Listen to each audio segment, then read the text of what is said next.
What is going on? It's Jordan Sherwood here, UFC 252 preview.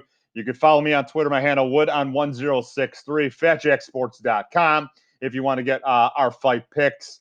Pretty good run right now, 6-1 in our last 7 releases, and looking forward to several in a big time fight card. Maybe it's certainly a big time fight, and that's you definitely have to start. Stipe Miocic, Daniel Cormier. Third time around, I'm not going to argue against anybody that thinks this isn't the greatest heavyweight of all time that is fighting. The winner of this fight gets that accolade. No disrespect to Verdum and Emelianenko and Kane and Randy Couture, but what Stipe Miocic, his resume, what he's been able to put together throughout his tenure as a mixed martial artist, and the fact that Daniel Cormier, what he did in Strikeforce, what he did coming over to the UFC, and then what he's been able to do a couple of fights into a heavyweight career. This is going to be a fantastic fight, and it's a pick'em as it should be. Daniel Cormier steamrolled Stipe Miocic in the first fight, short overhand right in the clinch or dirty boxing, went to the finish. Adjustments made by Stipe Miocic in the second fight. Before the fight, during the fight, body shots, TKO finish for Stipe Miocic. Here's what I'll say about this.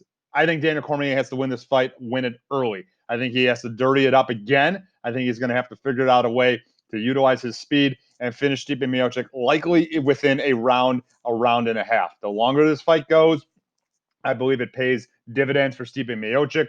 We saw how he was able to make adjustments with distance the first fight around, then with the body shots the second time around. And I'm not sure Daniel Cormier is going to make the proper adjustments to defend the body shots, the leg kicks that Stipe Miocic was able to use. Let's remember, too, that Stipe Miocic, only 36 years of age, relatively young for a heavyweight, despite the long tenure he's had in mixed martial arts. Daniel Cormier, still young for heavyweight, but he said that this is the last fight. He wants to go out on top and is going to call it a career following this fight. I got a recommendation on the over of 2.5. I do feel like that these guys will feel each other out. We won't see something similar to the first fight.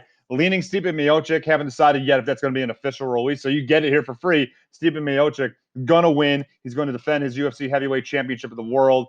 He's not going to get into that dirty boxing match. And if he does, he'll be prepared. The one thing that people also point to, the reason for the first loss for Stipe Miocic was that he took the fight relatively way too short after the Francis Ngannou fight. That was a 5-round back-and-forth battle. Took a lot of heavy shots in that fight and wasn't really ready for the first fight with Daniel Cormier. Co-main event is Sugar Sean O'Malley. I don't understand why he's the co-main event. Well, I do, but as an MMA purist, enthusiast, I don't get it. Yes, he's 12-0. Yes, he moves the needle. Yes, he brings a lot of eyeballs. He's flashy. He's had some impressive first-round knockouts, but he shouldn't be put in front of Junior Dos Santos and Jair Rozenstruik. He just shouldn't, but he is, and he's got a game opportunity and a game opponent in Marlon Vera, who's 15-6-1 in his mixed martial arts career, 9-4 in the UFC, really should be 10-3. The Song Yadong fight the last time out for Marlon Vera was an absolute travesty. This will be interesting because Marlon Vera is definitely the toughest test to date for Sean O'Malley, a guy that's well-versed everywhere,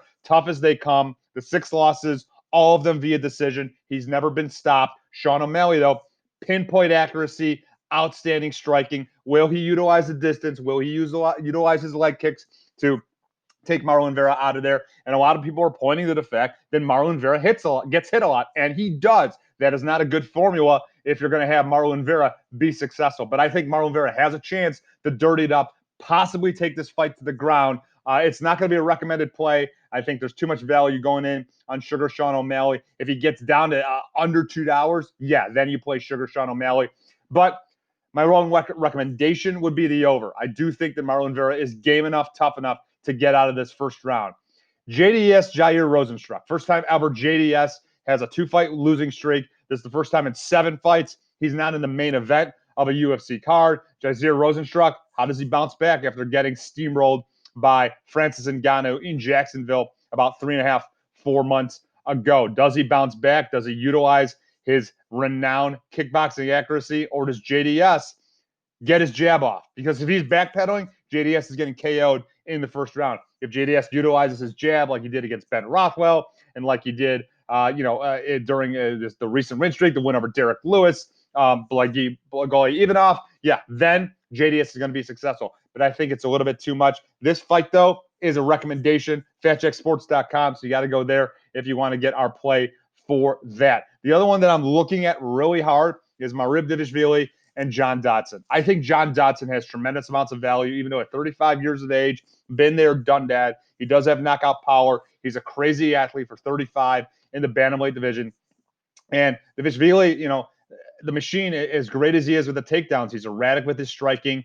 And John Dodson has at times been a difficult customer to take down. So it's not one of our plays at fatjacksports.com, but at a 3-1 underdog, I think John Dodson is certainly a live dog. Fatjacksports.com, we will have at least 4 selections guaranteed for you, possibly more. But feel free to slide into my DM. Shoot me a note if you want some advice.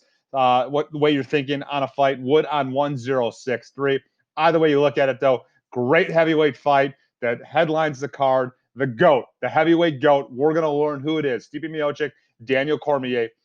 Enjoy the fights.